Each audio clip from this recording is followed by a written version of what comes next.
We're here early in the morning, first and third Wednesday of the month, not the second, fourth, or fifth. And I'm just grateful for all of you and grateful that we're all here today. And thank you, Amy, for coming back. Thank you, Don, for joining us. And all is well. So let's stand and say the pledge. I pledge allegiance to the flag of the United States of America and to the republic for which it stands, one nation, under God, indivisible, with liberty and justice for all. Terrific. We've got a couple of changes to make in the agenda. First of all, we're going to have Carol be our first speaker as opposed to Sharon, because we're waiting for the projector, which hopefully will cooperate. And so there's switch in that. And our evaluator for speaker number 2, which is Carol, is Amy Gogo. And our evaluator for speaker number Gary Maddox, because Kevin is ill. And our grammarian counter, Amy's doubling up for us, and she's taking on that role as well. See, you show up and yes, Sherry. Could you just give me for the time for speaker 2 and speaker 3? Speaker 3, I have right here. Rick is 5 to 7 minutes, and Carol 5 to 7. is 5 to 7. Okay, 5 to 7 also. So they're both 5 to 7. And there was some discussion about changing our table topics to give Carol an opportunity to talk about our upcoming open house instead of doing table topics. Is everybody cool with that, or do we need to do that? Or? I guess we'll play it by ear and decide that when we get there. Okay. Works for me. The word for today is fealty. And I saw this word in there and I went, what does that mean? It means faithfulness, loyalty, or allegiance shown to anyone. And obviously, the people in this room have fealty to this group. So let's do our best to use the word of the day, not only today, but throughout the week. If we take it out into our everyday life, then that word will become part of our vocabulary. So fealty is the word of the day. And with that, we're going to get started with our speakers. And our first speaker today is Carol Durling. And she has been with our club for a couple of years now. She's done a great job. She's taken on leadership roles. Today, she is doing a speech from her interpretive reading manual. The project is the monodrama. The objective of her project is to understand the concept and nature of monodramas. That is one person revealing that person's emotions and inner thoughts. She is to assume the identity of a character and to portray the physical and emotional aspects of the character to us, the audience. Carol is completing her advanced manual on interpretive reading. She will be reading from the book Ishmael, An Adventure of the Mind and Spirit by Daniel Quinn. Through interpretive reading, Carol is trying new things to stretch and grow. Carol is taking the role of the character Ishmael as he speaks to the man he is mentoring. Carol's speech title is Free Fall. Carol Durling, Free Fall. Free Fall, Carol Durling.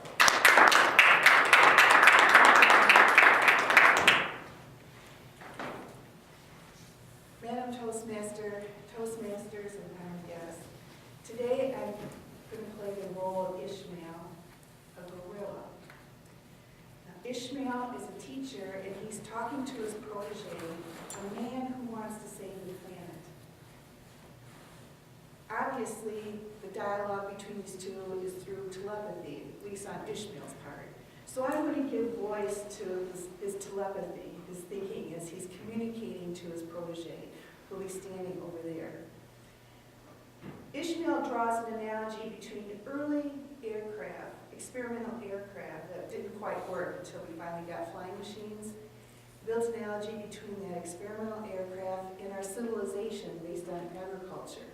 You say it's a grand experiment, and as we spread, the agriculture benefits the human race, and as we encroach on other habitats, such as the gorillas. So it's a hard message. It's a wake-up call. He calls this experimental civilization the Taker Thunderbolt. So with that, Ishmael,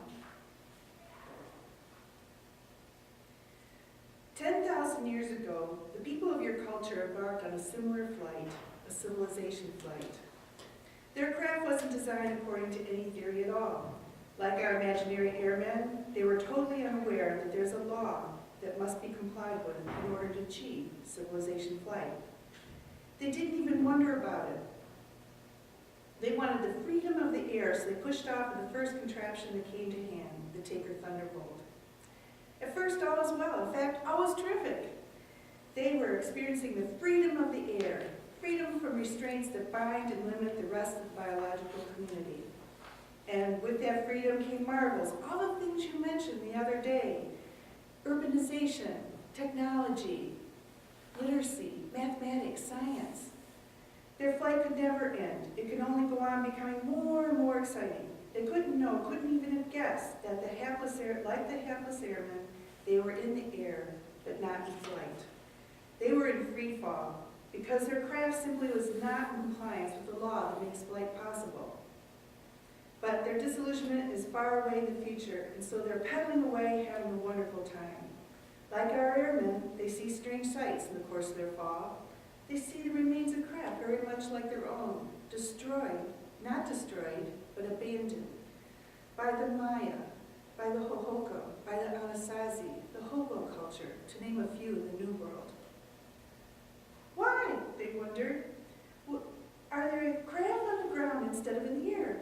Why would any people prefer to be earthbound when they could have the freedom of the air as we do? It's beyond comprehension, an unfathomable mystery. Ah, well, the vagaries of such foolish people are nothing to the takers. They're pedaling away, having a wonderful time. They're not going to abandon their craft. They're going to enjoy the freedom of the air forever. But alas, a law is catching up with them. They don't know that such a law even exists. This is a law as unforgiving as the law of gravity, and it's catching up to them in exactly the same way the law of gravity that caught up to our airmen, at an accelerating rate. Some gloomy 19th century thinkers like Robert Wallace and Thomas Robert Malthus look down. They do some figuring and say, if we go on this way, we're going to be in big trouble in the not-too-distant future. The other takers shrug the predictions off. We've come all this enormous way and haven't even received so much as a scratch. It's true the ground seems to be rising up to meet us, but that just means we'll have to pedal a little harder. Not to worry. Nevertheless, just as we predicted, famine soon becomes a routine condition in many parts of the Taker Thunderbolt. The takers have to pedal even harder, more efficiently than before. But oddly enough, the harder, more efficiently they pedal, the worse conditions become. Very strange. Peter Farb calls this a paradox.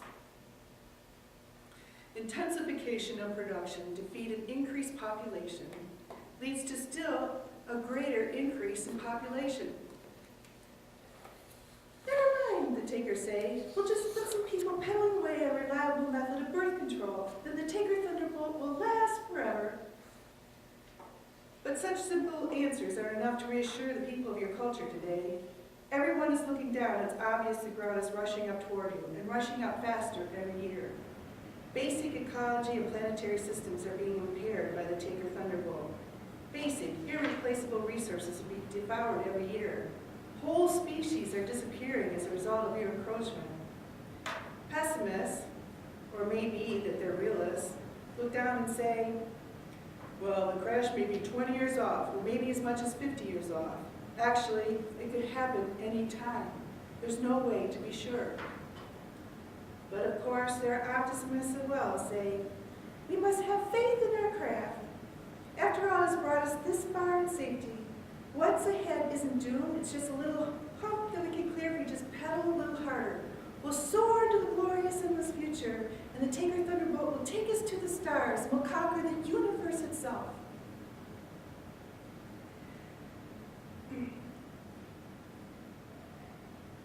But your craft isn't going to save you. Quite the contrary, it's your craft that is carrying you toward this catastrophe. 5 billion of you, 10 billion of you, 20 billion pedaling away can't make it fly. You are in free fall, and that fall is about to end.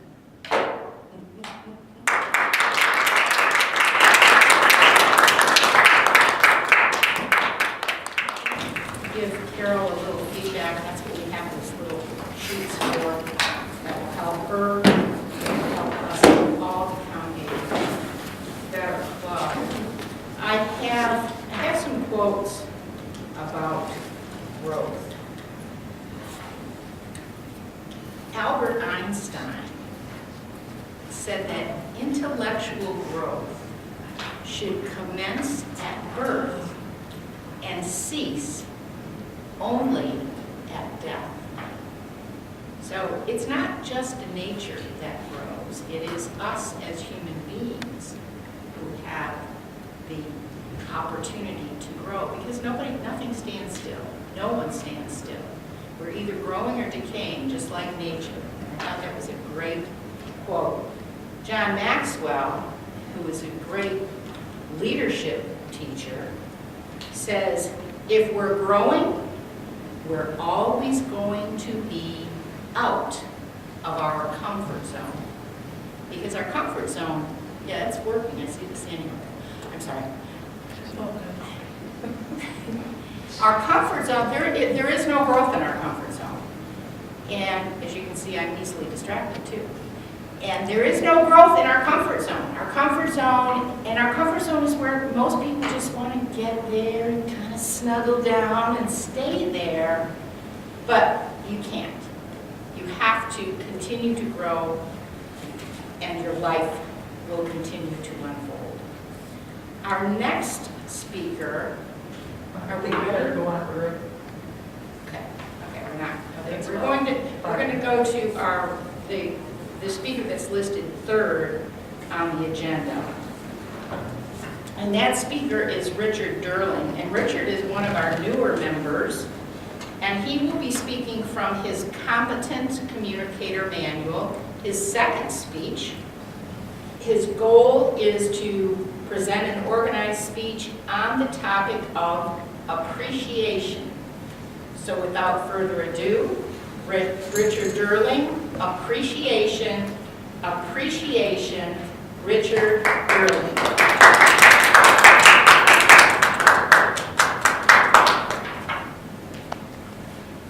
Today what I'd like to do is present what is arguably one of the most powerful actions you can take in any social interaction. And I'm going to provide 3 very sound examples of how it can be used and the unique ways that you can actually bring it to bear. Fellow Toastmasters, honored guests. As I walked in today, there was one thing that I didn't do that I very, very commonly do, and hopefully many of you feel a little bit uncomfortable about. It's missing. What's missing? In fact, what was missing in every interaction I had with virtually everybody here, is a phrase that is common in every language in the world. In French, merci. In Spanish, gracias. Japanese, domo arigato. In English, thank you. Thank you carries so many different things. It makes people smile, it makes them feel good. It gives them recognition. Quite frankly, it is a way to express feeling. So I'd like to give you a few examples of precisely why thank you is important, how it actually brings things to bear, how it opens doors, changes the way people perceive you, changes what you're going to get in life. The first one is a great example of how it can change people's behavior. In the Air Force, it's very important for them to be able to load C-130s very rapidly. And there is a crew that does that. They spend hours loading C-130s.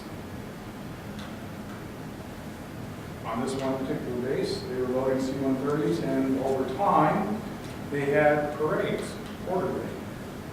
Planes poured over the top of the field, and everybody saluted the pilots, and everybody clapped and said, "Aren't they marvelous people?" Following these, frequently, loading the C-130s became less and less effective. The Air Force assigned a general to go in and study the problem. The general spent exactly 1 day looking at it and made a simple change. The change to recognize the people loading all those aircraft. Added them, in fact, to the parades.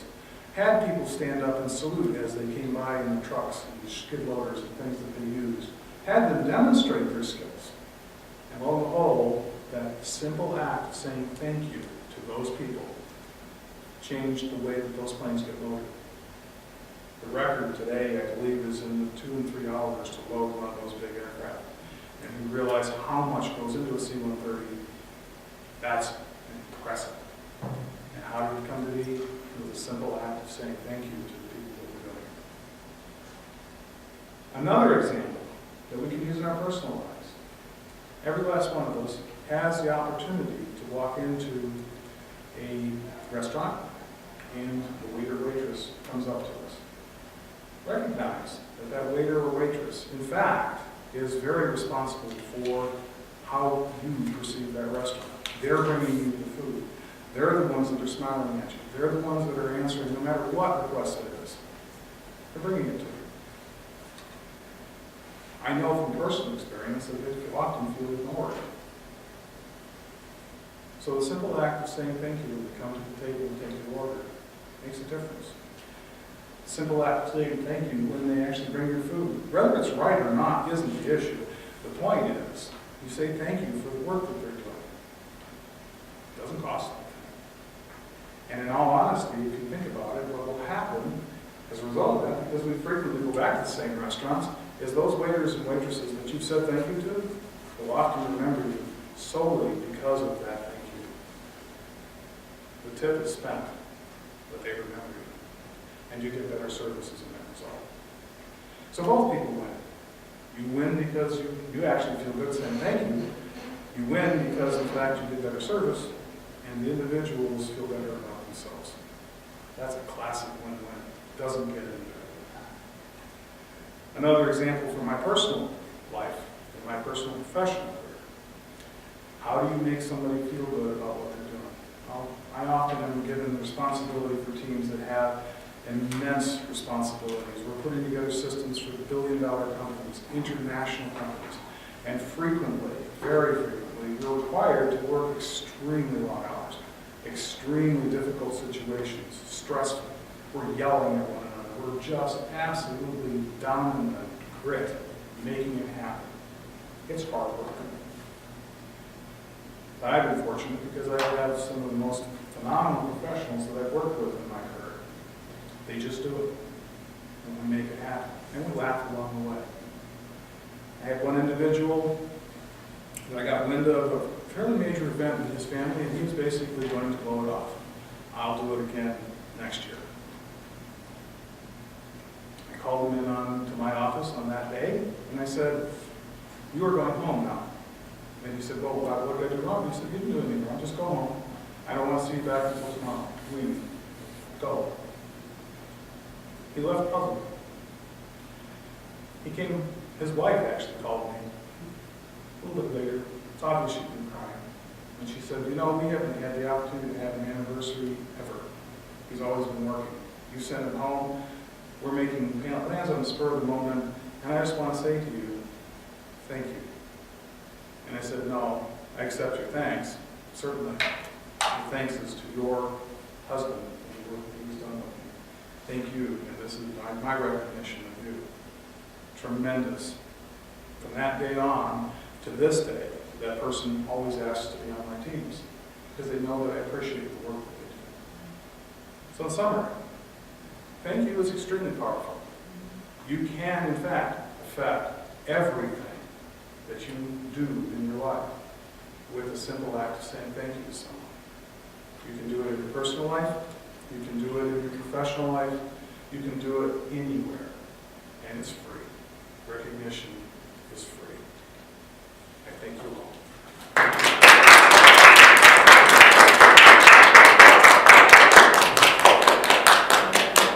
And thank you, Rick.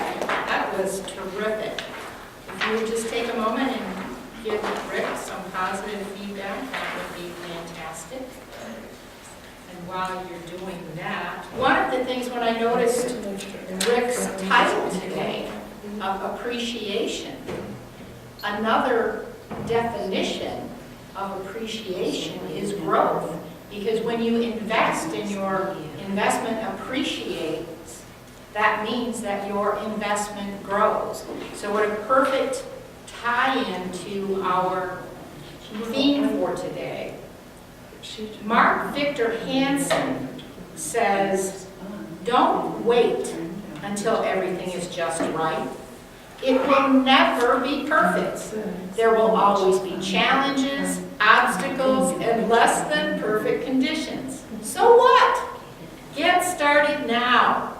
With each step you take, you will grow stronger and stronger, more and more skilled, more and more self-confident, and more successful. So we change for the better when we grow. And Oliver Wendell Holmes said, the great thing in the world is not so much where we stand, as in what direction we are moving. And Johann Wolfgang van Goethe, I don't know how to say his last name, Goethe. Anybody knows how to say that? They can help me out later. He who moves not forward goes backwards. And anonymous quote, without continual growth and progress, such words as improvement, achievement, and success have no meaning. This was so funny. The first day that I came here was also the first day that Anita came here. And it's, for both of us, it's somewhat unusual for us to meet another Anita. It's not that common of a name. You know what I mean? So we thought, okay, that's no problem. We'll just say Anita and then use the first letter of our last name. However, we soon found out that the first letter of our last name was both K. So without further ado, it's my pleasure to introduce not Anita K, but Anita Kowalski.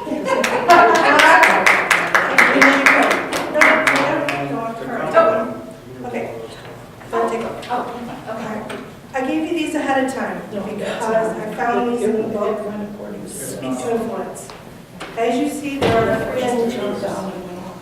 So what I'm hoping for with our table topics is that you will take one or all 3, and these are mispronounced words, misused words, non-words, and use them in a scene that you set up however you like to.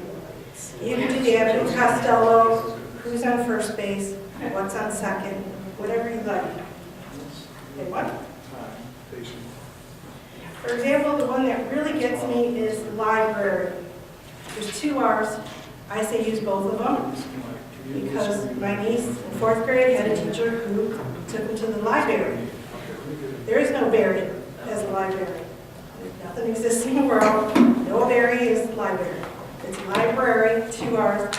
Use them, spend them well. So here are some other ones, and I gave you what the writer of the book says. She's a voiceover artist.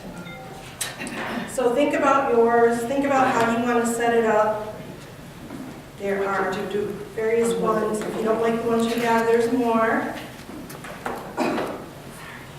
So I want you guys to start participating in your brain, because table topics is for us to speak off the cuff and get in front of a group and to start a string of losses, we don't have this project going, type thing. You can give, if you need to give a 10-minute speech, this is what table topics is for. Would you like some, Sharon? Should we Do you want to go go back? back to our speech? And then I go think back we to should, because I think everyone should Yeah. percolate this thing. So, That's good. You ready? I'm sorry. All right. Thanks to our resident technology guru. Thank you, Rick. We will be able to have our third speaker. Let me find my notes here. Okay. Sharon is doing a talk from the Better Speakers series. These are one of the things that we get to do as a Toastmaster, as a member of Toastmasters, is to present helpful presentations that help everybody in the organization become better speakers. And Sharon's title today is Organizing with Brainstorming. This is from the Better Speakers series, and it's to be presented by members to advance speaking skills. 2 speeches from this series are required for the Advanced Communication Silver Award, which Sharon is very close to achieving. This presentation is about how to organize your speech and use mind mapping as an organizational tool.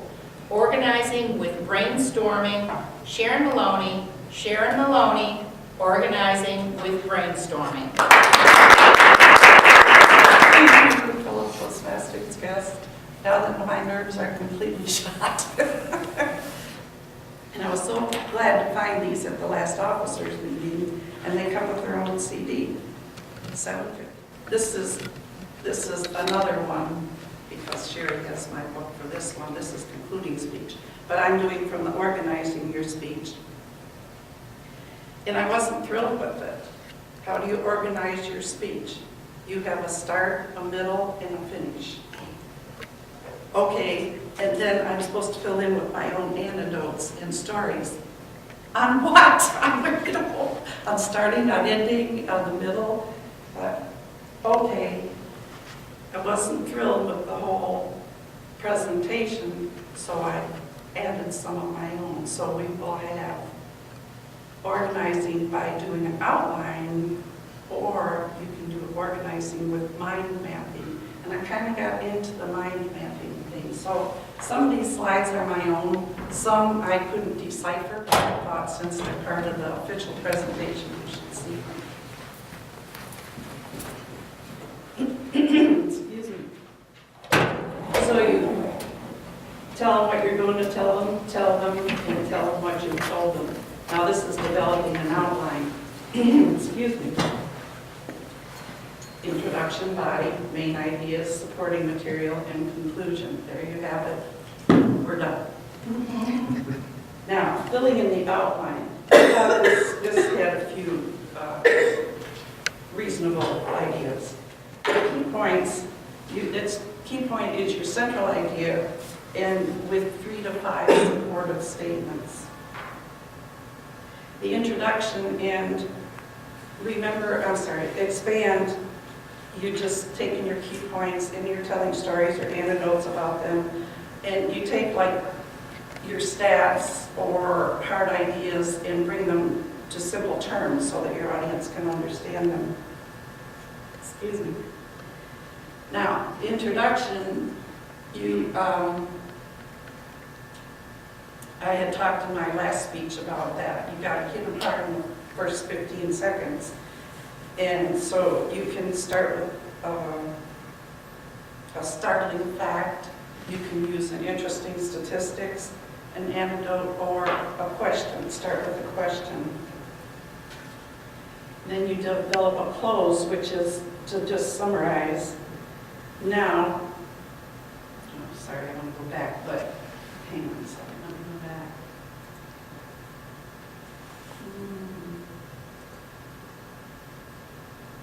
Doesn't let me do it. Well, anyway, what I wanted to point out about that slide was that your outline, you're starting with your key points and expanding you've done that, then you do your introduction. You don't start with the introduction, you write the middle first, and then that pretty well leads you to your introduction. And your close is just basically repeat again what you've told them. That's your close. Now, that would be outlining. Now we're on to mind mapping. And mind mapping is different from an outline because an outline is straight down, right to left. It's top to bottom, right to left. And your mind doesn't work that way. Your mind sees a picture. And so what you're doing when you're mind mapping is you are making a picture of your ideas. And now here's their slides. In 3 slides, they show you step 1. So step 1 is you have your main topic in the center and circle. And then your other topics to do around with it, supporting topics. And then you connect them. Okay. And step 2 is you take one of those and embellish that. And to do this on another page, because you don't want it all cluttered. But, so that's just step 1 and step 2. Make your main idea in the middle, start thinking about supporting ideas, and then you take those supporting ideas, and that's the center of the next page, and work out from that. So, they want you to use separate paper to record extra material. Keep it neat, but I'll show you some that don't look neat. So that's if you're a person that can understand chaos, go for chaos. Use color coding, and that's because to do the mind map, you want to use both right and left sides of your brain. And so the right is going to see color, positioning, shapes, and the left is going to see words and logic. So you throw that color in there, that's going to engage your right brain. This is a very simple mind map. You have your main idea, then branches, the branches go out to twigs with lesser ideas. So this is a very simple one. This I got a lot out of, and I made copies for you. It goes into really excellent ideas about mind mapping. You don't have to stay on one page. You can use both sides of your brains. You can use color and share it with your friends and your teammates to get their perspectives. Excuse me. And don't try to be perfect when you're laying out your mind map. Just get your ideas down in pretty much in any order. You organize it later. Now, I thought this was a very artistic mind map. And I could kind of picture that person. You know, they just very flowery lines. And then you have really, it's super elaborate mind map. And what impressed me about these two is how much they look like the brain. Doesn't that look like a sketch of the brain? You know, when you have arteries here and gray matter here.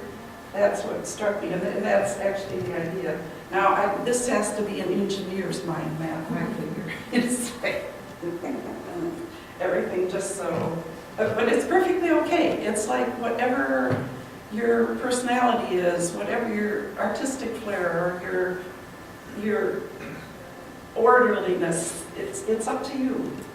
I got really, this one helped me a lot. If you'd see, somehow my mind didn't function because if you'll notice, I didn't see individual ideation, and so I didn't number it. But it is there, but I didn't notice till too late to change my slide. But here's the interesting thing about it. You see the inner circle there. Let's see if I can. Yeah, okay. Here's your inner circle. That's your introduction. I'm going to tell you about problem solving, project management, team building, I'm going to forget individual ideation, and I'm going to tell you about improves. Okay, that's your introduction. Here's your body, the outside circle. I'm going to, in my body, I'm going to say, now, about problem solving, you deal with issues, root causes, etc., etc. So that outer circle all is my body. When I want a conclusion, I'm back to the inner circle. I've just told you about problem solving, project management, teamwork. So this particular mind map made sense to me and just really, really helped me get the right picture. In conclusion, it is best to do things systematically since we are only human and disorder is our worst enemy. And I can't say his name either, these Greeks. I thank you.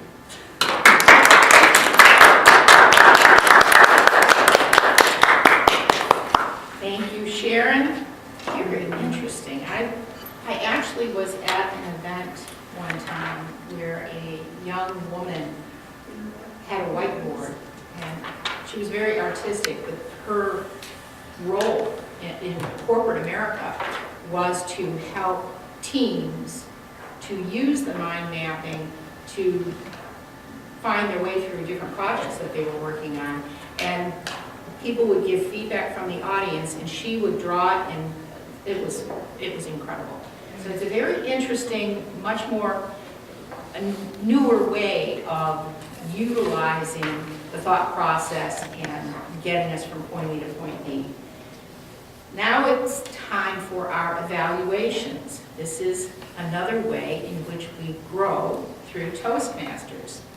Our first speaker today was Carol Durling, and our evaluator for Carol is a guest today. However, she was an integral part of this group. We miss her very much. We're so glad she's here today. We put her right to work. And so to evaluate Carol Durling, we have Amy Gogo. Please welcome Amy.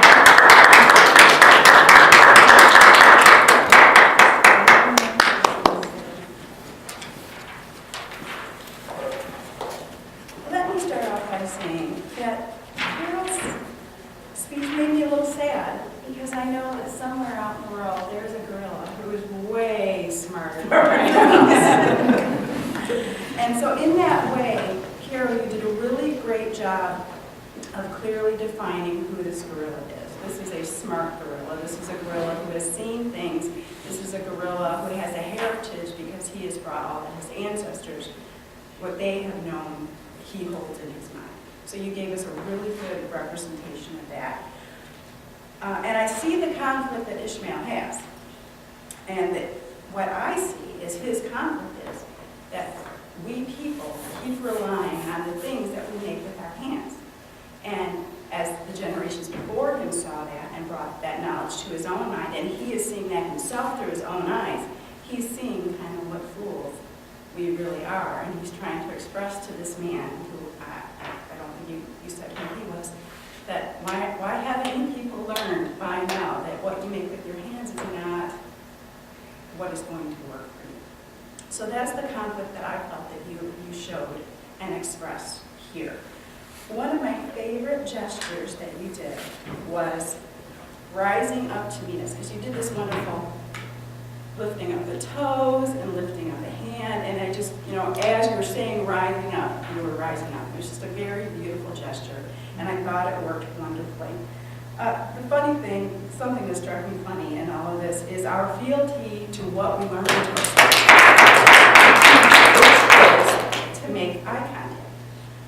Well, this didn't work for you because one of the things in this speech is she's supposed to avoid eye contact. So with her faithfulness to what she has learned thus far, she had a bit of a failure here because she didn't avoid it. She's just so used to making that eye contact. And my only suggestion is, I'm not sure when you gave the speech if you placed the man somewhere in the room. Did you place him over here? He was over there, okay. Because I saw you look over there, but I couldn't tell if you were looking past John or at John. So maybe it was just from my angle where I was sitting, I kind of might have misinterpreted. John. Okay, okay. I didn't see John in the whole speech. Oh, okay, okay, then the failure was mine in that first. Not that I wouldn't want to. I really, the thing that struck me as being most comfortable for you in the speech is the subject matter, that you just, to me, it was very complex. The things that the girl was saying was very complex for me, but it obviously wasn't for you. You brought it out in such a way where I felt that you were kind of sitting down and you were, kind of at home with what the gorilla was expressing. So that came across really, really well. And I really enjoyed your changing voices. You had one voice for Peter Farr, who Ishmael mentioned, and then you had another voice when he was kind of voicing what the thoughts of man. I thought that was very, very good, how you brought those different voices in. And then your final, boom, free fall, drop the book. It's beautiful, beautiful, beautiful. So all in all, wonderful speech, wonderful monodrama, and I'm very happy to evaluate. Thank you so much.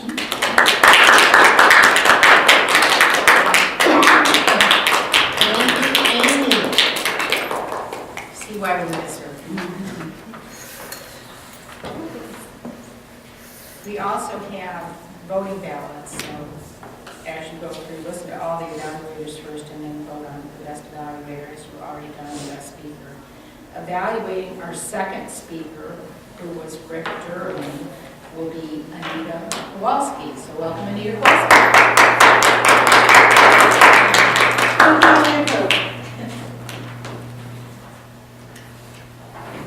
Rick, I love the topic of the speech because I have been one of those employees who I want appreciation, and it's part of why I work, When I don't get that, then I feel I want to withdraw. So for you to bring this to us and teach us, basically, really, really good. I have so many pluses on what I loved. Here's the unique stuff. Only very, very few, what do you call deterrents, if you will? Detractors. What I loved is you grabbed us right away. Something that was missing today. I'm like, what was missing today? We've only been awake for like an hour. What the hell did we already miss? Oh my God, I'm like, did I shake his hand? Did I not say good morning? What did I do? I was really just like, you gripped me.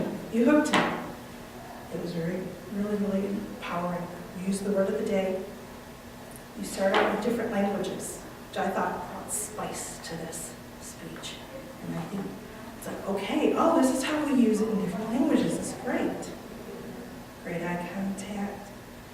You're matching facial expression to the emotion. And I'm like, oh my gosh, I don't even do that. I need to do that more.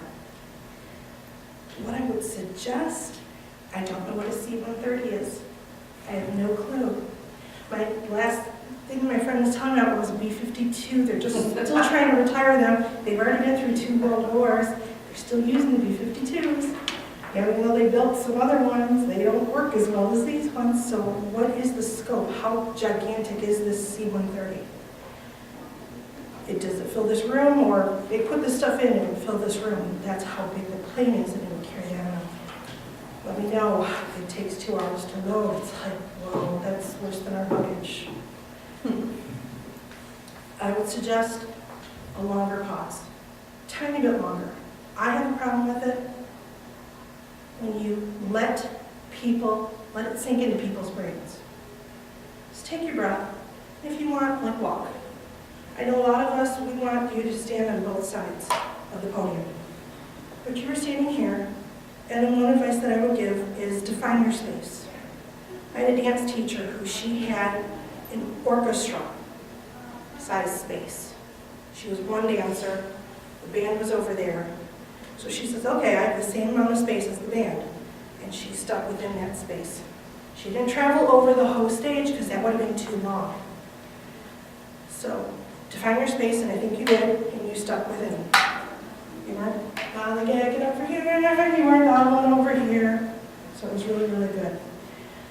Appreciating the work done by people.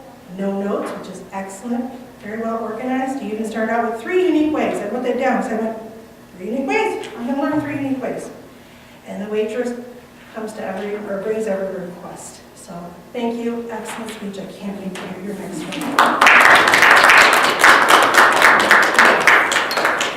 Thank you, Anita.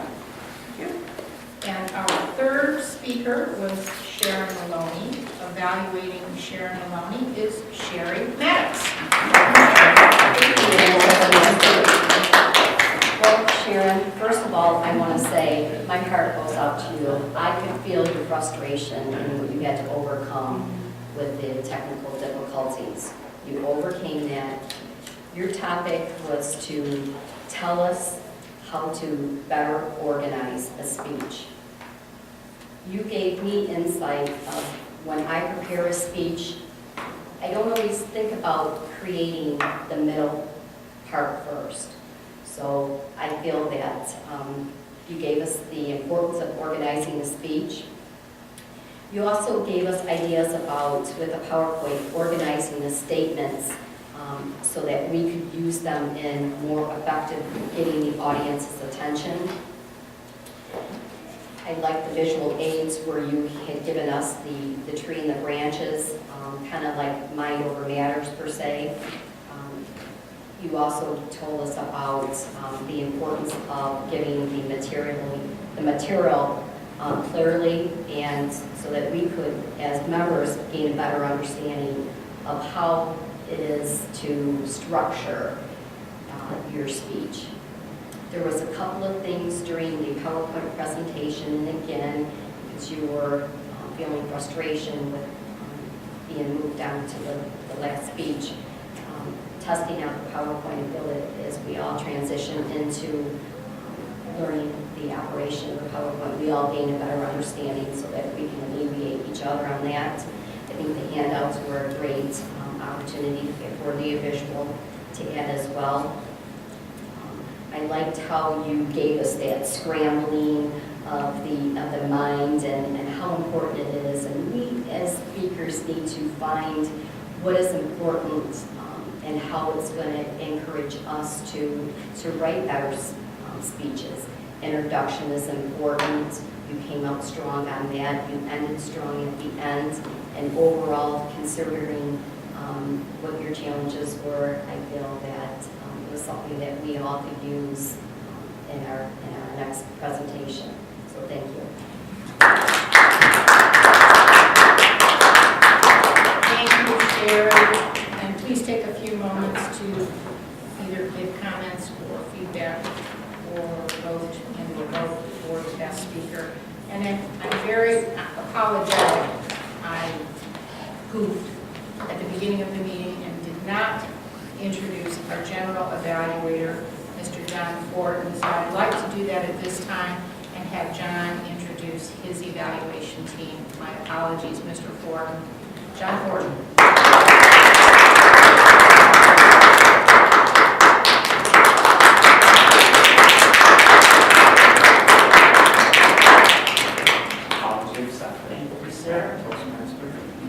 Morning, fellow Toastmasters. I was waiting for that moment for my introduction, but I'll save that point for when I evaluate the meeting. Our evaluators have already taken the podium and gave their evaluations. Great job, Anita, Amy, and Sherry. The point of general evaluator is to evaluate the meeting as a whole, how it ran, did it start on time, end on time, evaluate the Toastmaster, give a little summary of how the evaluators did for each speech, how the table topics run, ask for a timer's report, and give the hearing report. Aside from that, you know who our evaluators are. I'd like to introduce our timer, which is Sherry Maddox. Could you just explain your role as timer today? Yes, my role as timer is to evaluate the speakers. Carol and Rick's speech were 5 to 7 minutes. They were within time. Sharon's speech was 10 to 15 minutes, and she was within time as well because we allowed 45 seconds for the green number to show up. As well as the evaluators, they were all within time as well. Thanks, Sherry. Normally we'll have a grammarian, odd counter, combined role. grammarian's role is to have a word of the day, give the definition of it. Anita took that role, Amy was doing that. but Amy was doing the accounting, the other half of the role. That part of the role will be explained by her, if you don't mind, explain the role, especially for the benefit of our guests. Sure. Okay, it's been a while, folks. And I couldn't find the section, like I got away with the ums. And the ums are the easy part. It's really easy to just count on ums. The hard part is to look at word usage, enunciation, so everybody pronouncing everything right, phrases that stand out. Here and there we have a complete sentence, and of course we have the word of the day, which we all want to try to use, but hey, it doesn't always happen. So these are the things I'm looking for. And am I supposed to do my report now? No, I'll call for that. Okay. Thank you, Amy. Before I turn the lectern back over to the Toastmasters, I would like to have a timer's report on both the speakers and the evaluators. Evaluations and speakers were within time. Okay, excellent. Thank you. And the Toastmasters.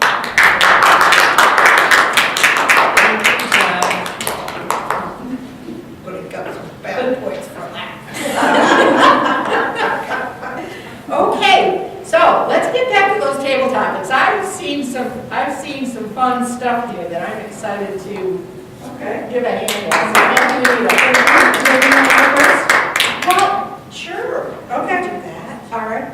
Does anybody, let's welcome our first table topics contestant. Good morning, fellow Toastmasters, honored guests, and what a cool topic. I had the opportunity to look at several of these. Most of them I was pretty good with. Then I came across Tijuana and triathlon.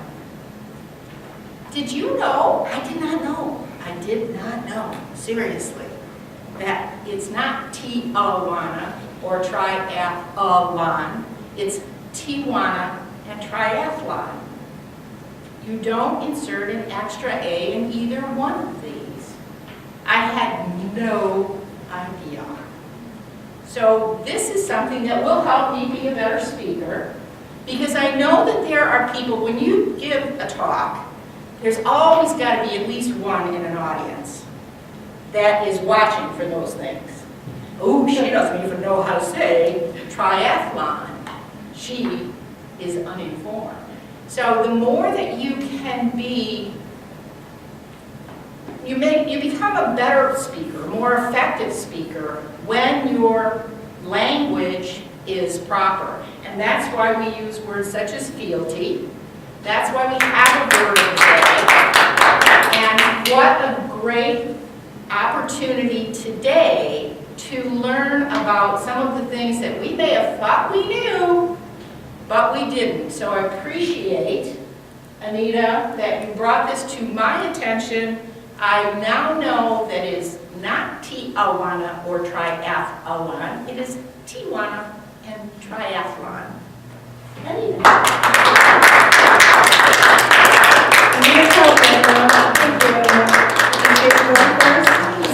On these hard ones, those are the hard ones, I think. So who would like to go next? Amy, go, please.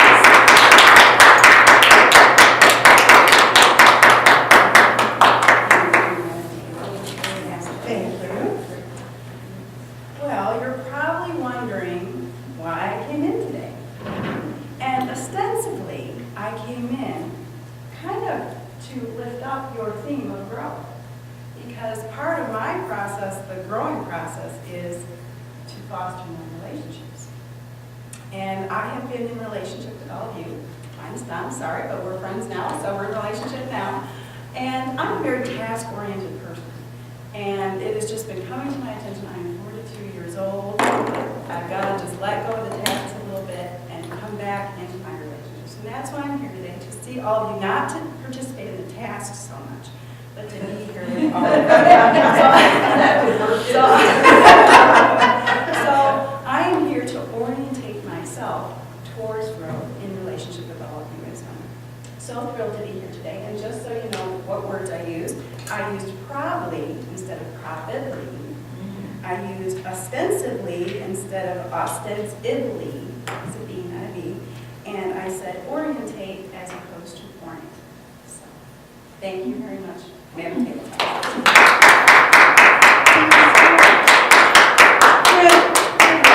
Good music. Anybody else? Anybody else? It's up to you guys. No pressure at all. No, I'm not the first one to trust it.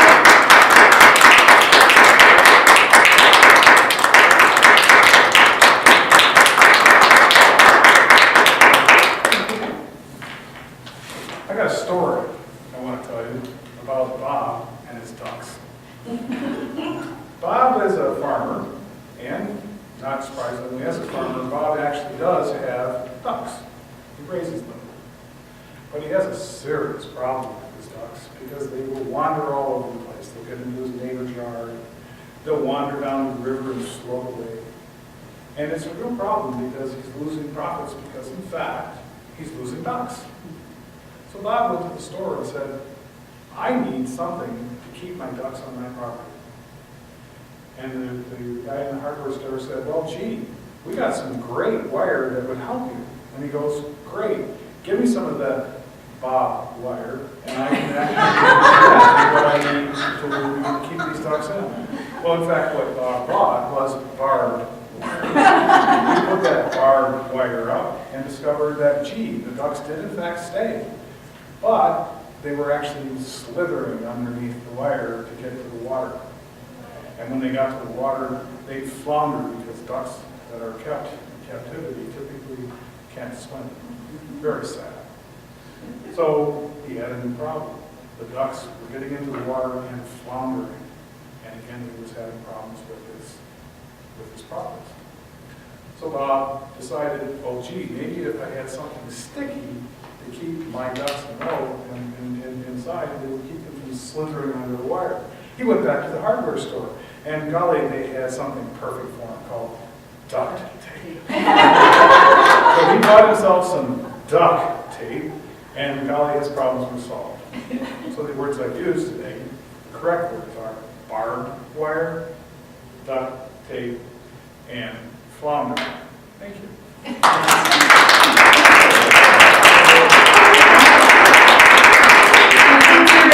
Thank you, everybody, for getting into the spirit. Don, we don't pressure you, but if you'd like to try, you're more than welcome to. Oh, that's fine, no problem, because I passed the first 2 times I came. I was like, no way, these things are hard. So thank you, everyone, for participating. Does anybody else want to go? I'm sorry. Anybody else? No, I have a story. Is it regards 2 words? That I'm tipped up 2 words. Well, I used antidote, and I wasn't sure whether you pronounce the C or not.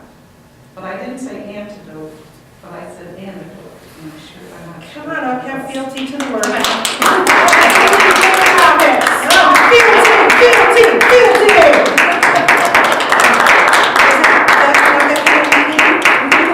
Yes. We're having that kind of meeting. I'm going to tell my story anyway. No, Harold will be 80 in June. And so my daughter, for Easter, she gave him an early birthday present, which was an iPod. And she loaded it up with a lot of music and everything. So she was showing him how to use it. And he said, oh, is there music on here? She says, yeah, press music. So I press music. And she says, just point to a song. And he pointed to a song. And it started playing Near My God to Me. And I said, just had to see Shelley. So that's what you got your dad for his 80th birthday. I bought the place. Near My God to Me.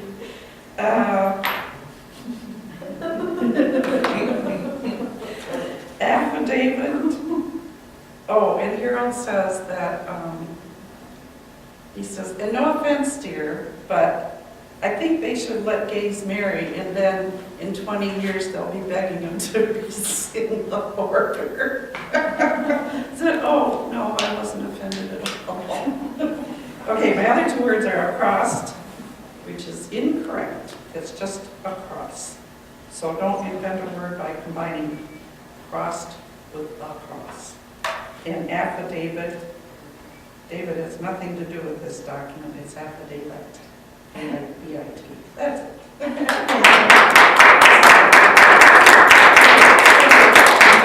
Thank you, everybody, for turning out. I feel good about it. I hope you do too. So now we know wrong words and what people are going to correct you on. I would like to go ahead and return the podium to our Toastmaster, unless you would need to switch her to general evaluator. She's got more stuff to say. I wanted to get back up here as the Toastmaster so that I was more in line with the agenda, since I screwed up earlier.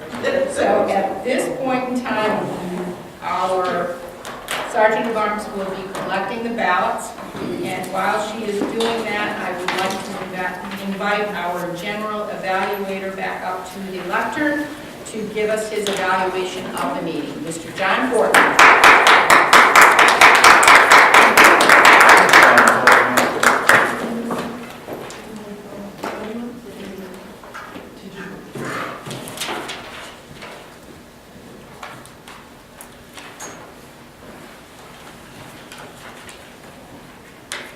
As always, our meetings are very eventful.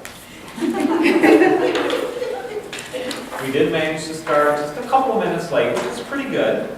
Anita definitely called the meeting to order, even though we're still a little bit out of order, but we need to start on time to respect everyone's time. It was nice that we filled in the spots as needed, but something I would really like to see is the spots filled ahead of time, especially with the evaluating team. For some reason, it seems like a lot of us avoid wanting to be the evaluator. We need to look at that more as not something to be feared, but something as an opportunity for growth, not for only for the speaker, for the club, and for yourself, because everyone wins when you give an evaluation. Anita, thank you for being Toastmaster. And no, we already know all about that. We need to rehash on that one. I like how you updated the agenda and made sure everyone was clear on what was going on with the meeting. Excellent introduction for the speakers, but we did miss a point today. Don, I apologize for my team. President, we missed the opportunity for an introduction as well. I did. Was I preoccupied and not listening? God knows. You were introduced. I don't think it was you, Anita. I don't think we formally introduced them. I know Don from the Roman Chamber. I don't think we formally introduced them. Yes, I was introduced personally before the meeting, but as from the lectern point at the beginning of the meeting, we need to make sure we welcome our guests. Well, once you welcome, it was introduced. Okay. If there's a difference. Oh, yeah, yes. Speakers, you were all very well prepared. Love the speech topics. Carol and Rick, you gave topics, speeches on topics that are true to your heart, which really emphasizes and really makes for enjoyable speeches. Sharon, thank you.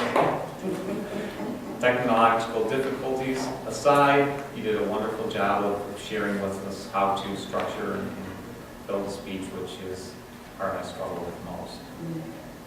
It seems like I give myself a month's time to do it, and I find myself doing it in the last week because it's all these ideas run through your head. And if I start by mind mapping, perhaps I might use that. I know Anita's brought that up before as well. Evaluators.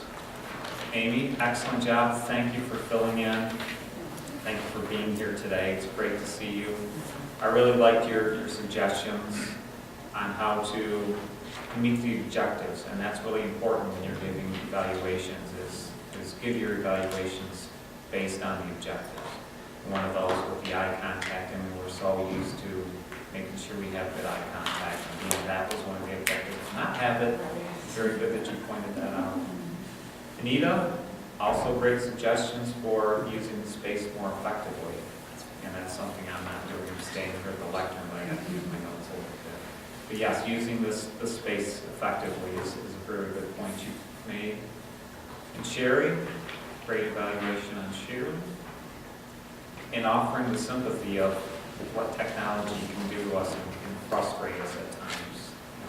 It was evident she was frustrated, but she battled through it, and that was great to point that out. Table topics, what fun. I really like that subject of how we use or even misuse and butcher some of our words in our language. I know one of my favorites is adding an S to many things. We are going to Myers. I work for Ford's or Chrysler's. It always strikes me as a little humorous when people, especially in this Midwest region, we add S's to a lot of words. And we also drop letters from words like caramel or caramel instead of caramel, like Anita had pointed out and others. To wrap things up, it was always an enjoyable meeting. I love coming to these. Looking forward to my next term. And thank you, because we need it for Mary and Cory. Yes, we do. Let's see. Let's start out with the word of the day. 5 people use the word of the day, and Anita Kowalski gets bonus points for saying BLT, BLT. And I want to thank Sharon Maloney for bringing up antidote. I did hear you say antidote, and it is anecdote. Oh, okay. And I wasn't really going to bring it up, but after you had to kudos to a couple of people.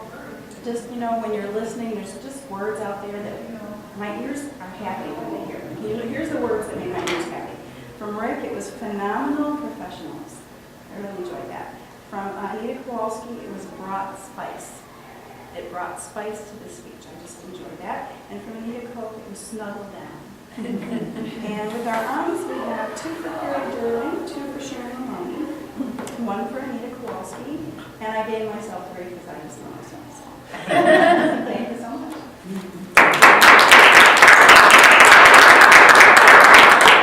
I appreciate everyone's fealty to our club. I notice we are running a little bit behind time, so I'm wrapping things up and handing the lecture back over to our Toastmasters. What a great meeting, and I'm going to hand out our ribbons. These are fun. For best table topics, Mr. Rick Durling.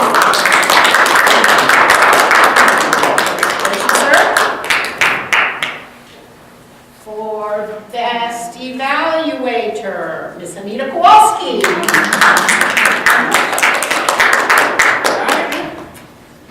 And our best speaker, Rick Durling. As long as I'm here, let me give you your ribbon for speech number 2. He's going over afterwards, and Don, thank you so much for coming. We would like to give that to you and appreciate you being here, and we hope that you will become a regular part of this organization. I would like to share a couple of other quotes. I've never heard of C. Joy Bell, but I don't know if this is a male or female, but this person said, "The only way that we can live is if we grow. The only way that we can grow is if we change. The only way that we can change is if we learn. And the only way that we can learn is if we are exposed.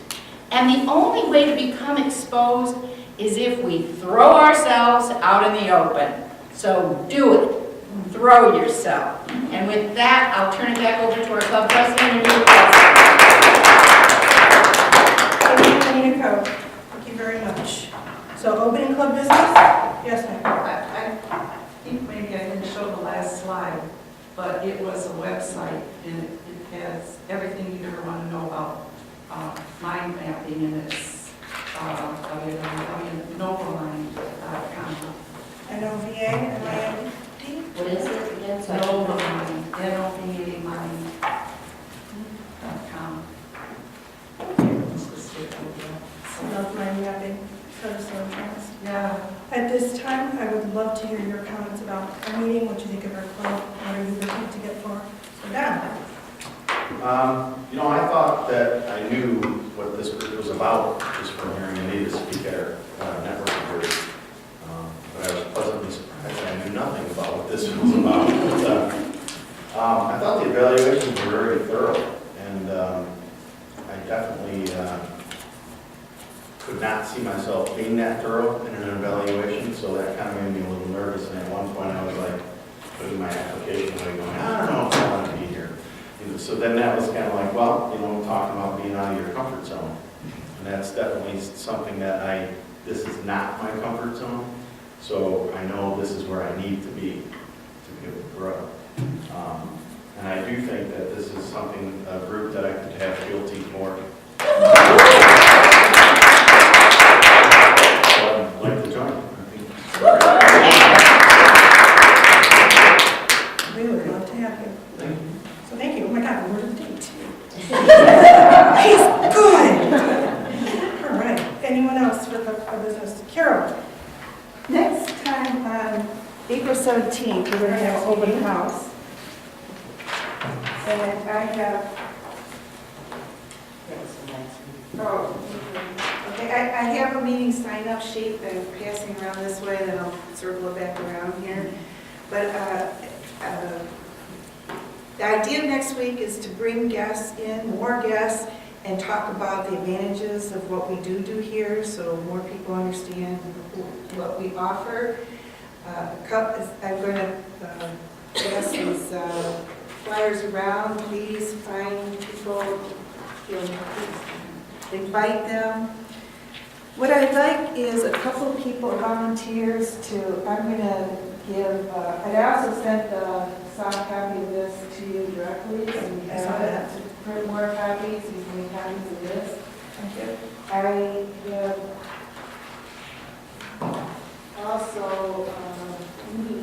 I'm going to be speaking on the advantages of Toastmasters. And you will be the only speaker? I'll be one speaker. If I'm not here, Sherry's going to step in and do it instead of me, so I have a backup because I have some personal things going on. But, one of us be giving this speech. I'd like a couple of volunteers that we can turn to say how Toastmasters has helped me. Can I have a couple of people be prepared to say, sure. Okay, Anita and John? And you? Okay, so Anita and John. So when I conclude, I might say, I'd like to give a couple of examples. Then the bulk of the meeting will be us interacting with the guests and talking to them and finding out what their objectives are, relating their objectives to how we can help them, that kind of thing. I was going to ask John if we had a bit of money. I was going to ask Kevin today if he could bring something for a snack. I'll talk to you later about that. Okay. Yes. Did we talk about, asking Sherry about Tim Hortons? Do you think for a special occasion? I'm You just gonna, don't want to. yeah, I just don't think that would be professional for us to do it. I mean, time has lapsed for that opportunity where he was providing us that. You know what I'm saying? So 4 years, 3 to 4 years after, or maybe it's not 2 years. Still. Yeah, it's just, Well, I'm reaching out to 1 or 2 local organizations to try to get them to send people here. So trying to use this, play it up as a chance to get some people over here. If you know any organization, friends, definitely get the flyers out in places you frequent or places you can think of that you don't frequent. Might be. You want us to just bring stuff? we can probably Let me get there back should to be money in the Yes, coffee. there is. I'm gonna I try- allocated $75 in our budget, and we've been very frugal this year. So if you need a little bit more than that, I don't see it as a problem. So if you need me to pick up coffee, I have plastic cups at home. I found nice plastic cups. Okay, bring the plastic cups, and I'll talk to Kevin first. And I don't want a big elaborate thing, but just a pastry kind of thing. And if that doesn't work out, I'll figure it out. Just once You can call, you can call on us and we can all bring stuff. it's right. I mean, we can, you can get those little danishes for $3. And you can slice them up or. Okay. as long, I really feel that as long as we, I mean, I don't know what we have on here for refreshments. I think as long as we serve coffee, I don't think people are. Well, it says continental breakfast. What does? Yes. Okay, so We it's better okay. get Okay, then- Let me talk to Kevin, if that doesn't Okay. work, I'll delegate.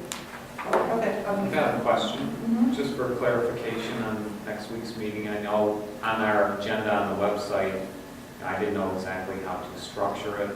And myself, I didn't know if we were going to have anything to do with table topics. Were we going to do that? I signed myself Here's- up, but, Okay. and then Barb signed herself up as general evaluator, so will we be doing anything to explain how a meeting is structured and how, you know, we use, you know, have speeches and then we give evaluations and we have table topics? to Well, give everybody- evaluations, I don't think would be appropriate, because one. Not an evaluation, but an explanation of how our meeting is structured and what an evaluator is and what a table, you know, what is table topics. Have you been covering?